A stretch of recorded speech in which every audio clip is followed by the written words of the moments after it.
Thank you.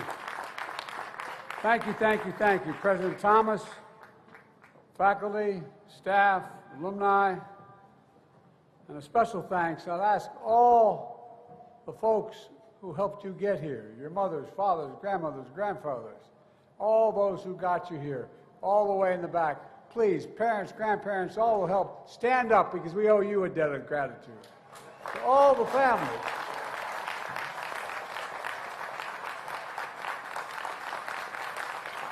That is not hyperbole. A lot of you, like my family, had to make significant sacrifices to get your kids to school. It mattered. It's mattered a lot. And the friends of Morehouse and the Morehouse men of the class of 2024, I got more Morehouse men in the White House telling me what to do than I know what to do. You all think I'm kidding, don't you? You know I'm not. And it's the best thing that's happened to me. Scripture says, the prayers of a righteous man availeth much. In Augusta, Georgia, a righteous man once enslaved set foot for freedom. The story goes, he feared no evil. He walked through the valley of the shadow of death on his way north to free soil in Philadelphia. A Baptist minister, he walked with faith in his soul, power in the steps of his feet to glory. But after the Union won the war, he knew his prayers availed him freedom that was not his alone. And so this righteous man, Richard Coulter, returned home, his feet weary, his spirit in no ways tired. 157 years ago, you all know the story, but the rest of the world doesn't and should. In the basement of a Baptist church in Augusta, he and two other ministers, William Jefferson White and Edmund Turney, planted the seeds of something revolutionary. And it was at the time. A school to help formerly enslaved men enter the ministry, where education would be the great equalizer from slavery to freedom, an institution of higher learning that would become Morehouse College. I don't know any other college in America that has that tradition, that consequence. So the class of 2024, you join, as you know, a sacred tradition. And education makes you free, and Morehouse education makes you fearless. I mean it. Visionary, exceptional. Congratulations, you are Morehouse men. God love you.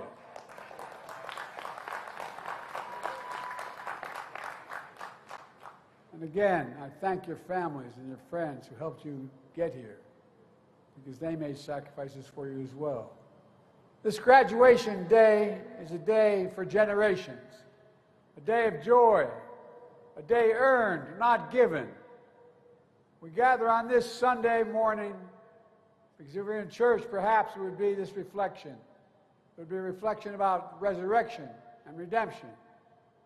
Remember, Jesus was buried on Friday, and it was Sunday. On Sunday, he rose again. But we don't talk enough about Saturday, when his disciples felt all hope was lost. In our lives, in the lives of the nation, we have those Saturdays to bear witness the day before glory, seeing people's pain and not looking away. But what work is done on Saturday to move pain to purpose? How can faith get a man, get a nation through what was to come? Here's what my faith has taught me. I was the first Biden to ever graduate from college, taking out loans, my dad and all through school, to get me there. My junior year, spring break, I fell in love at first sight, literally, with a woman I adored. I graduated from law school in her hometown. I got married and took a job at a law firm in my hometown, Wilmington, Delaware. But then, everything changed. One of my heroes, and he was my hero, a Baptist minister, a Morehouse man, Dr. Martin Luther King.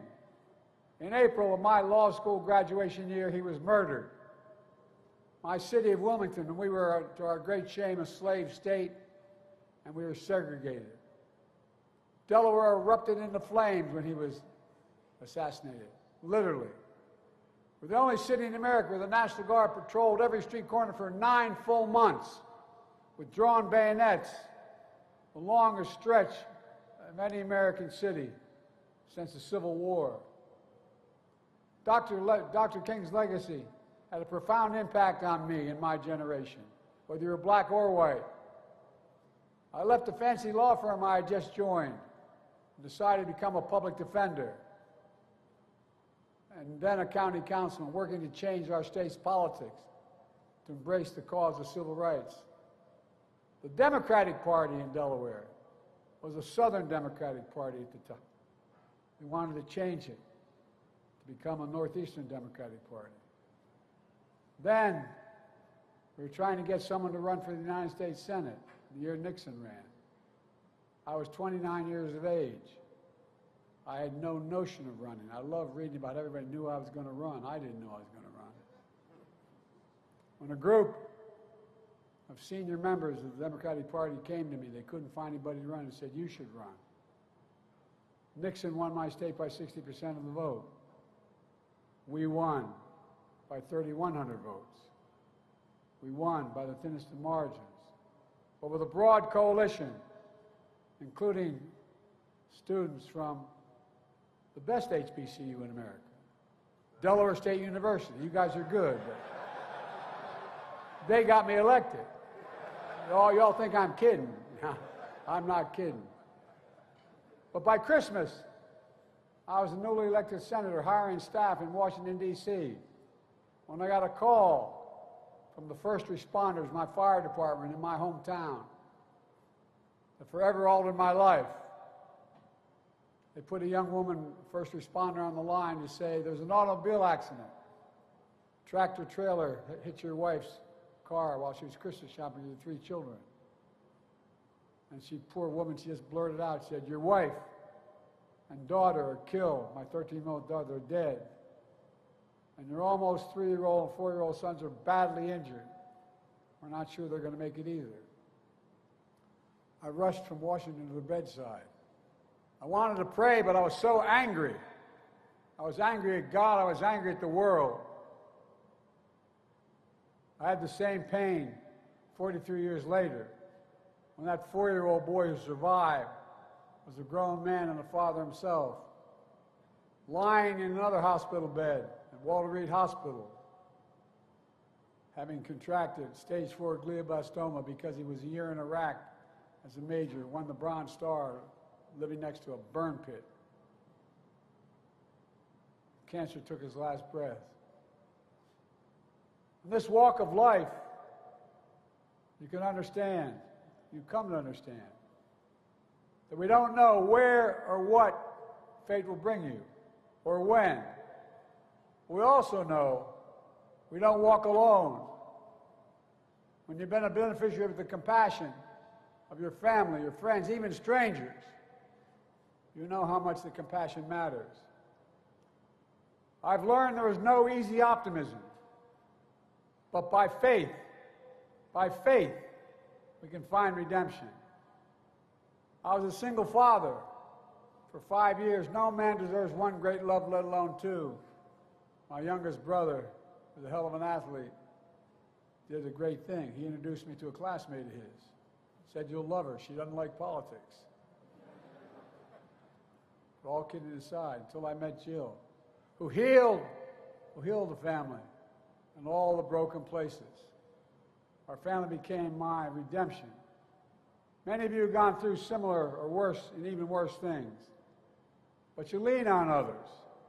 They lean on you. And together you keep the faith in a better day tomorrow.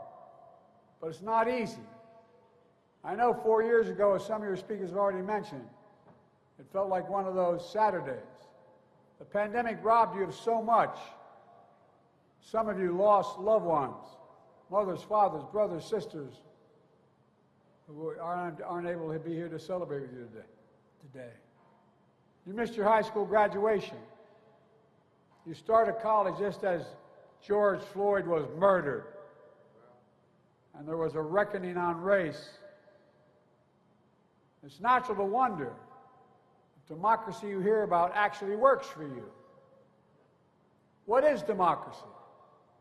If black men are being killed in the street, what is democracy? The trail of broken promises still leave black communities behind.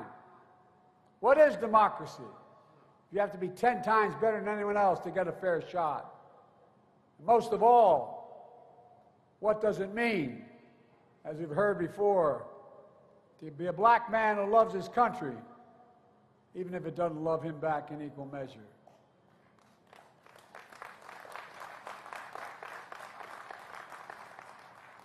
When I sit behind the Resolute desk in the Oval Office, in front of the fireplace across from my desk, I have two busts, one of Dr. King, one of Bobby Kennedy. I often find myself looking at those busts, making decisions.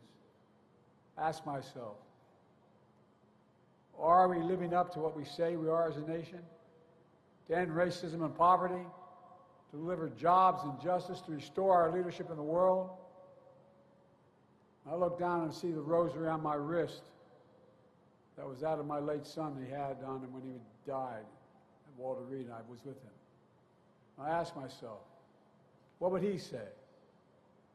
I know the answer because he told me in his last days. My son knew the days were numbered.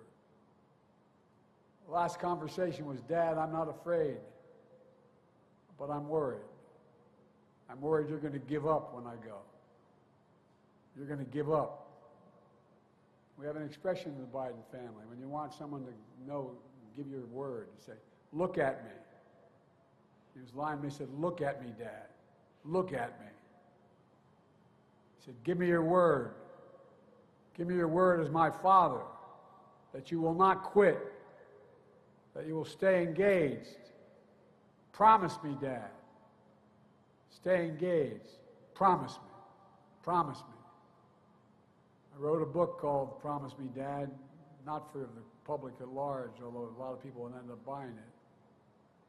It's for my grandchildren and great-grandchildren to know who Beau Biden was. The rose around my wrist, the bust in my office remind me that. Faith asks you to hold on to hope, to move heaven and earth, to make better days. Well, that's my commitment to you, to show you democracy, democracy, democracy is still the way. If black men are being killed in the street, we bear witness. For me, that means to call out the poison of white supremacy, to root out systemic racism. I stood up for George Floyd's family to help create a country. We don't need to have that talk with your son or grandson as they get pulled over. Instead of a trail of broken promises, we're investing more money than ever in black families and black communities. We're reconnecting black neighborhoods cut off by old highways and decades of disinvestment when no one cared about the community. We've delivered checks in pockets to reduce black child poverty, the lowest rate in history. Removing every lead pipe in America so every child can drink clean water without fear of brain damage and they can't afford to remove the lead pipes themselves. We're delivering affordable high-speed internet so no child has to sit in a parent's car or do their homework in a parking lot outside of McDonald's. Instead of forcing you to prove you're 10 times better, we're breaking down doors so you have 100 times more opportunities. Good paying jobs you can raise a family on in your neighborhood. Capital to start small business and loans to buy homes.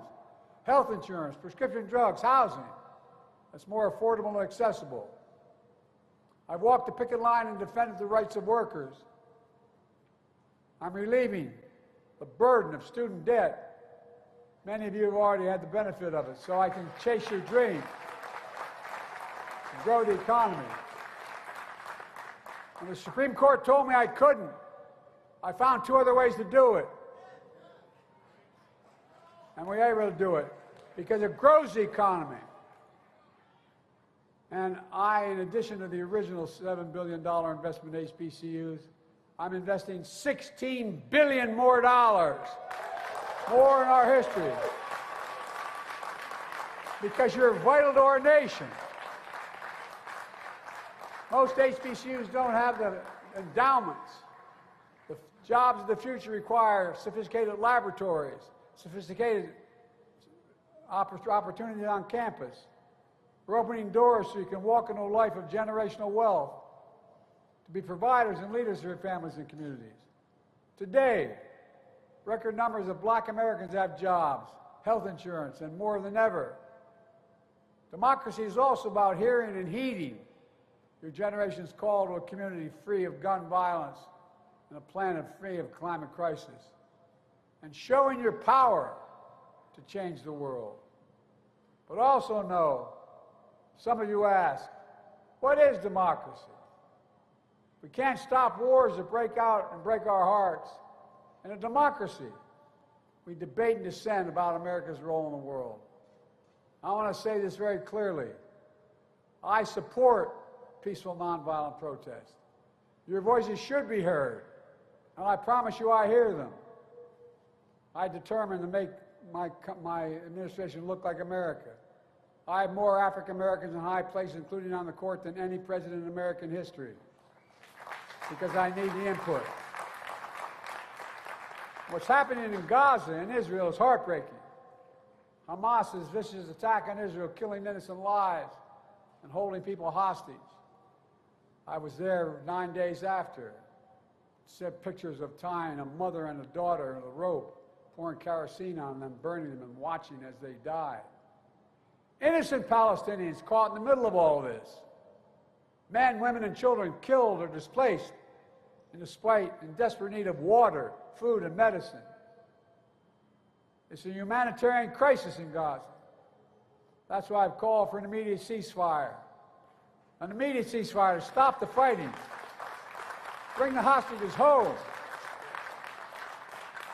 And I've been working on a deal as we speak, working around the clock to lead an international effort to get more aid into Gaza, rebuild Gaza. I'm also working around the clock for more than just one ceasefire. I'm working to bring the region together. I'm working to build a lasting, durable peace. Because the question is, and you see what's going on in Israel today, what after? What after Hamas? What happens then? What happens in Gaza? What rights do the Palestinian people have? I'm working to make sure we finally get a two-state solution, the only solution, for two people who live in peace, security, and dignity. This is one of the hardest, most complicated problems in the world, and there's nothing easy about it. I know it angers and frustrates many of you, including my family. But most of all, I know it breaks your heart. It breaks mine as well. Leadership is about fighting through the most intractable problems. It's about challenging anger, frustration, and heartbreak to find a solution. It's about doing what you believe is right, even when it's hard and lonely.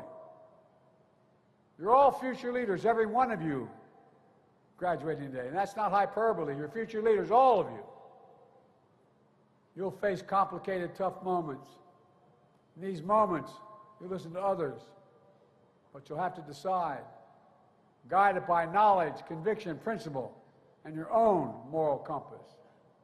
The desire to know what freedom is, what it can be, is the heart and soul of why this college was founded in the first place, proving that a free nation is born in the hearts of men, spellbound by freedom. That's the magic of Morehouse. That's the magic of America. But let's be clear. What happens to you and your family when old ghosts in new garments seize power? Extremists come for the freedoms you thought belonged to you and everyone. Today in Georgia, they won't allow water to be available to you while you wait in line to vote in an election. What in the hell is that all about? I'm serious. Think about it. And then the constant attacks on black election workers who count your vote. Insurrectionists who storm the Capitol with Confederate flags are called patriots by some. Not in my house. Black police officers, black veterans protecting the Capitol were called another word, as you'll recall. They also say out loud, these other groups, immigrants poison the blood of our country. Like the Grand Wizard and fascists said in the past. But you know and I know, we all bleed the same color. In America, we're all created equal. Extremists close the doors of opportunity, strike down affirmative action, attack the values of diversity, equality, and inclusion. I never thought when I was graduating in 1968, as your honorary just was, we talked about, I never thought I'd be a president at a time when there's a national effort to ban books, not to write history, but to erase history. They don't see you in the future of America, but they're wrong. To me, we make history, not erase it. We know black history is American history.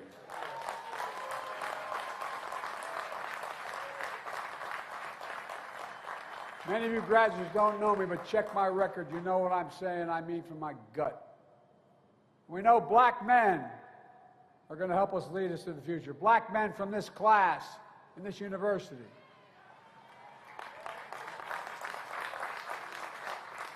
But graduates, this is what we're up against. Extremist forces aligned against the meaning and message of Morehouse. And they peddle a fiction, a caricature, what being a man is about. Tough talk, abusing power, bigotry. Their idea of being a man is toxic. I ran them all the time when I was younger. I only get started. But that's not you. It's not us. You all know and demonstrate what it really means to be a man. Being a man is about strength, of respect and dignity. It's about showing up, because it's too late if you have to ask. It's about giving hate no safe harbor and leaving no one behind and defending freedoms. It's about standing up to the abuse of power, whether physical, economic, or psychological. It's about knowing faith without works is dead. Look, you're doing the work. Today I look out at all you graduates and I see the next generation of Morehouse men. We're doctors and researchers curing cancer, artists shaping our culture, fearless journalists and intellectuals challenging convention. I see preachers and advocates who might even join another Morehouse man in the United States Senate. You can clap for him. He's a good man. As I said, I'm proud to have the most diverse administration in history, to tap into the full talents of our nation. I'm also proud to put in the first black woman on the United States Supreme Court.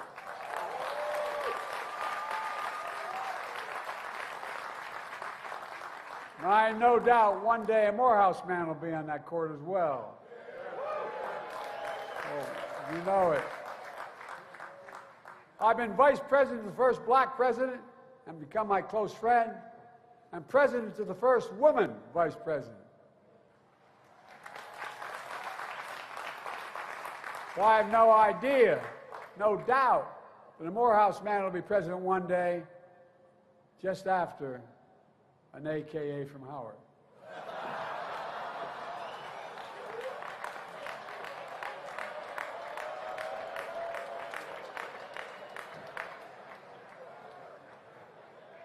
She's tough, guys. Look, let me close with this. I know I don't look like I've been around very long.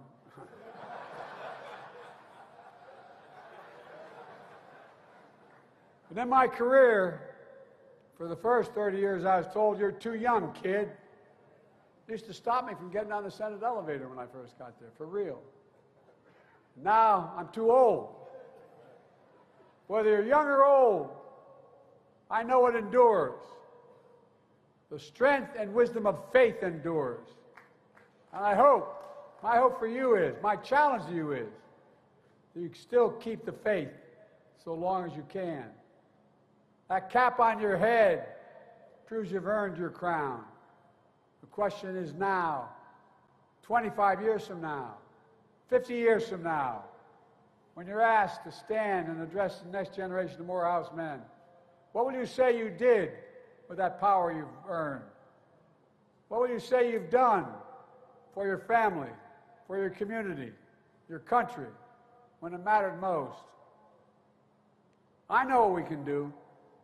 Together we're capable of building a democracy worthy of our dreams, a future where even more your brothers and sisters can follow their dreams, a boundless future where your legacies lift us up to show those who follow, a bigger, brighter future that proves the American dream is big enough for everyone to succeed. Class of 2024, 4 years ago it felt probably like Saturday. 4 years later you made it to Sunday, to commencement, to the beginning. And with faith and determination, you can push the sun above the horizon once more. You can reveal the light of hope, and I'm not kidding, for yourself and for your nation. The prayers of a righteous man availeth much. A righteous man, a good man, a Morehouse man. God bless you all. We're expecting a lot from you. Thank you.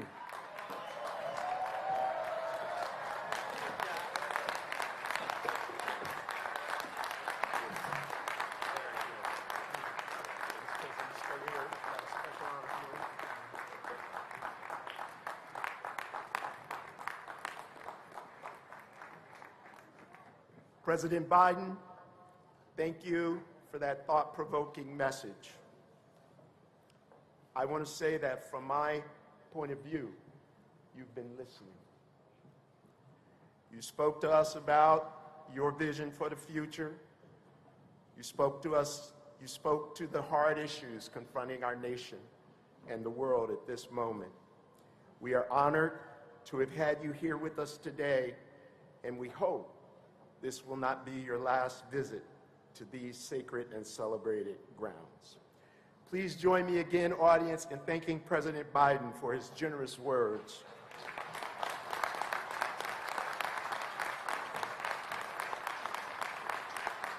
And before you leave, President Biden, we want to present you with a very special honor today. Today, President Biden, it is my pleasure to confer upon you an honorary degree from Morehouse College and count you among the ranks of honorary Morehouse men.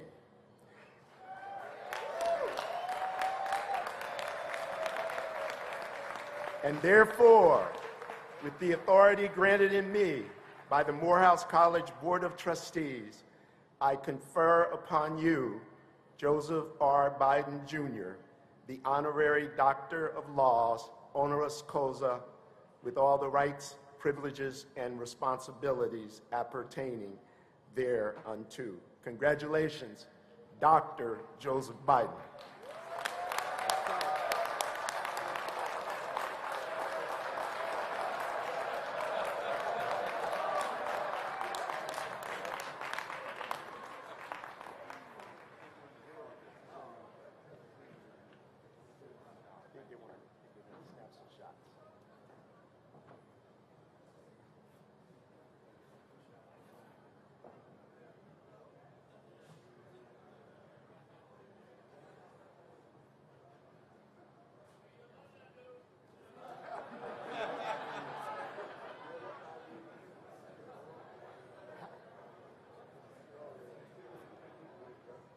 I'm not going home.